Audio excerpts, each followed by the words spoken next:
We humans are particularly interesting, curious beings on Earth. We are curious about the world we are living in. We explore nature, discover the laws of this universe. We are also curious about ourselves. When we meet and greet each other, we like to express who we are. We tell stories of each other, and we try to understand why we are the way we are. We ask questions to ourselves. Who am I? What have I done? Where am I going? Just like all of us, I ask the same questions in life. I was born in Seoul, South Korea in the 90s when individual cell phones and household computers were only beginning to be introduced. This high-tech capital city now was then still young, had recently gone through its developmental stage, filled with ambition to mature and succeed. As a kid, I still experienced life without the internet. We went outside on the street, made friends in public, walked up to each other's house not knowing if we'd be able to hang out that day. Little did I know how our lifestyle is about to change rapidly, how globally connected we will be soon. At the advent of new technologies, our parents' generation in Korea carried heavy burden of responsibilities on their shoulders after the Korean War. My grandparents experienced the horrors of the war firsthand. In family gatherings, they often told stories of their survival, change of life under the influence of democracy. Following their legacy, our parents' generation had a sense that they must do something in this new global world. They believed that if they work hard and be diligent in adapting and learning new technologies, they'll be able to bring our country to prosperity. They also did not forget to invest in the future. They wanted the younger generation well educated so that they'll be able to contribute to the society in the future. I moved to Georgia in the US for my high school education in 2009. There, I noticed people see this world in a different light. My general impression of them has been that they're very friendly, welcoming, and outgoing. They're very good at bringing the best out of you. And I felt comfortable at being myself, expressing myself, sharing my thoughts and ideas. Under such welcoming and accepting culture, I was emboldened to pursue my own path in life and not succumb to the expectations of the society.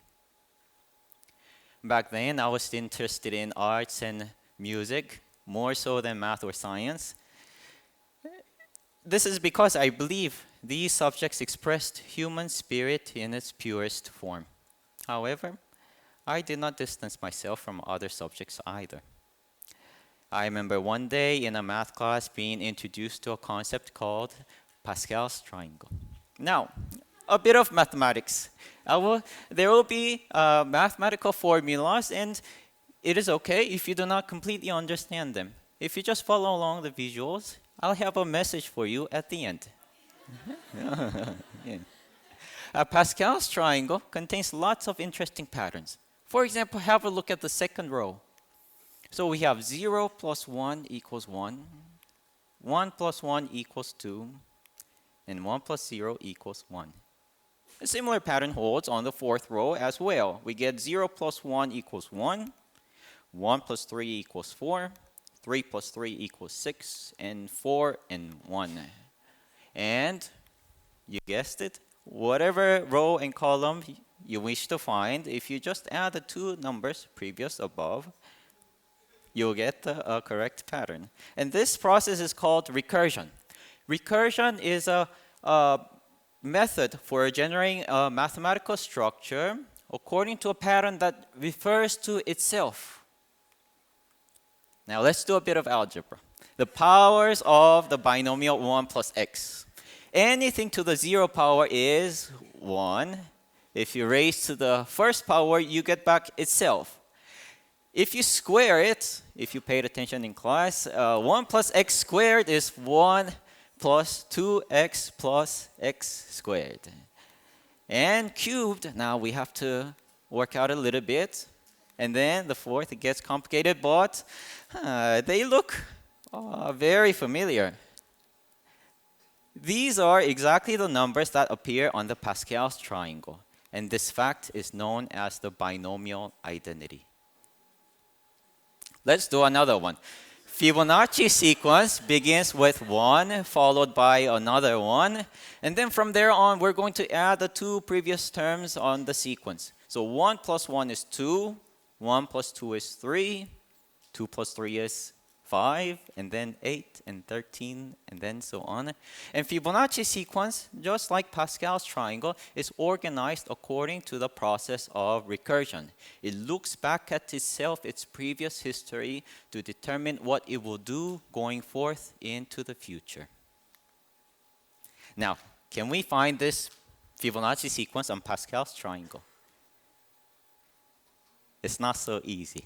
But if you are a little bit patient and look at the clever diagonals in a very smart way, 1 plus 1 is 2, 2 plus 1 is 3, and then 5 and 8 and 13. These are the Fibonacci sequence that appear on the diagonals of Pascal's triangle.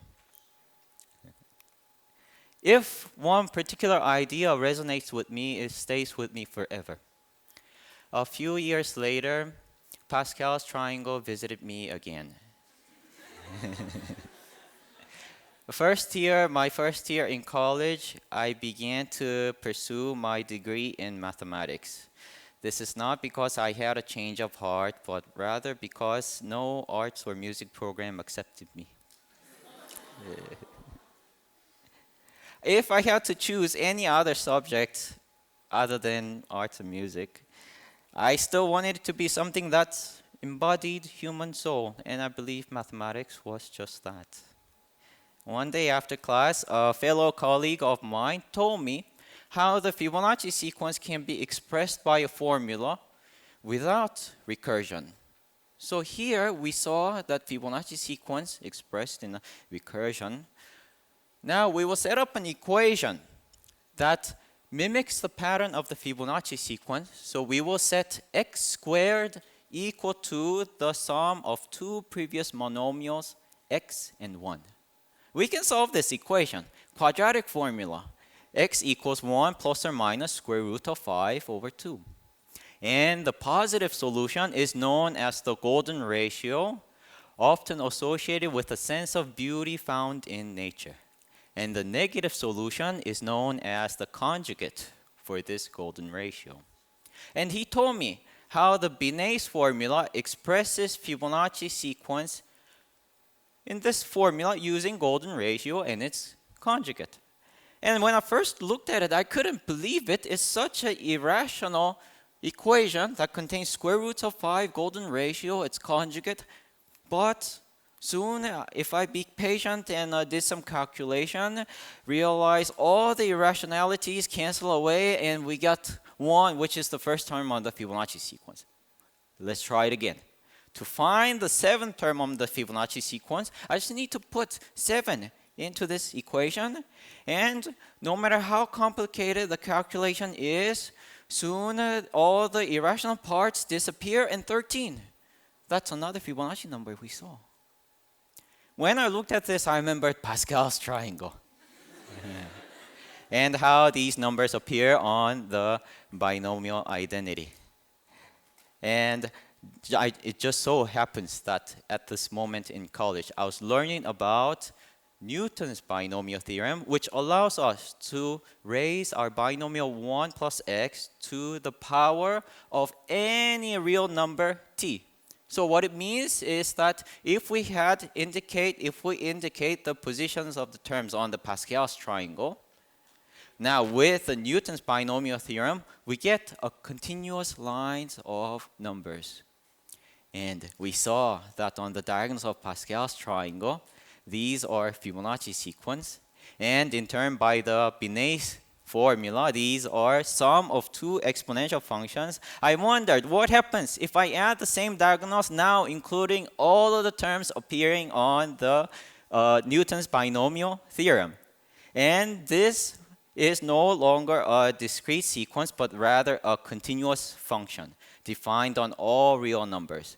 And I was able to prove that this function equals a rather simple, just a single exponential function expressed by the golden ratio. So after the second re-encounter with Pascal's triangle, made me realize who I am. I am to unfold the mysteries of diagonalization. However, being self-aware comes with a great paradox. And soon in my junior year, I came across a diagonal phenomenon occurring in an entirely different field of mathematics. I am false. This statement refers to itself, and it bears as a consequence an inescapable contradiction. Is this statement S true or false? Well, if it were to be true, then it is saying I am false, so it must be false. But if it must be false, it must be saying the opposite, which is I am true, so it must be true. So which one is it?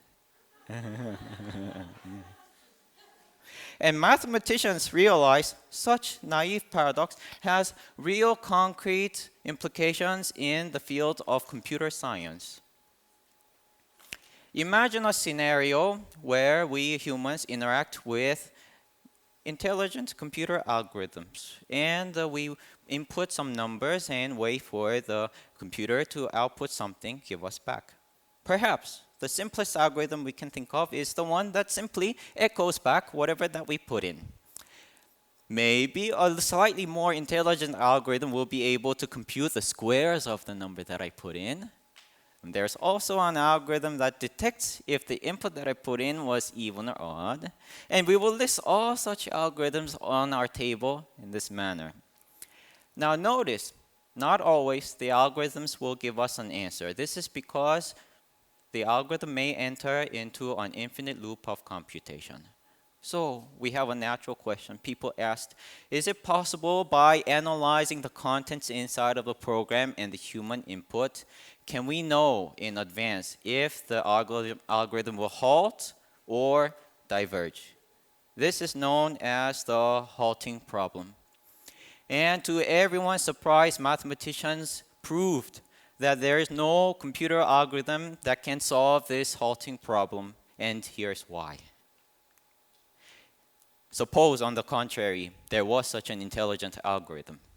Now we can design a new algorithm S that does the exact opposite across the diagonal. If we see that on this entry on the diagonal, if it halts, then this algorithm S will diverge instead, and in the case that it diverges, then it can tell in advance that this algorithm will diverge. So it has the choice to act in the opposite way and output an answer by halting. So this algorithm continues in this manner. And the real question is, what happens if I ask this algorithm S, what about you? What would you do? Will you halt or diverge? If this algorithm is to halt, then on the diagonal, we constructed our algorithm so that it does the opposite, so it will diverge. But if it must diverge, then again, by the design of this algorithm, it must halt. Doesn't this look familiar? Yes. So all this is to say that mathematicians use the technique of diagonalization to prove there will always be mathematics beyond computer algorithms.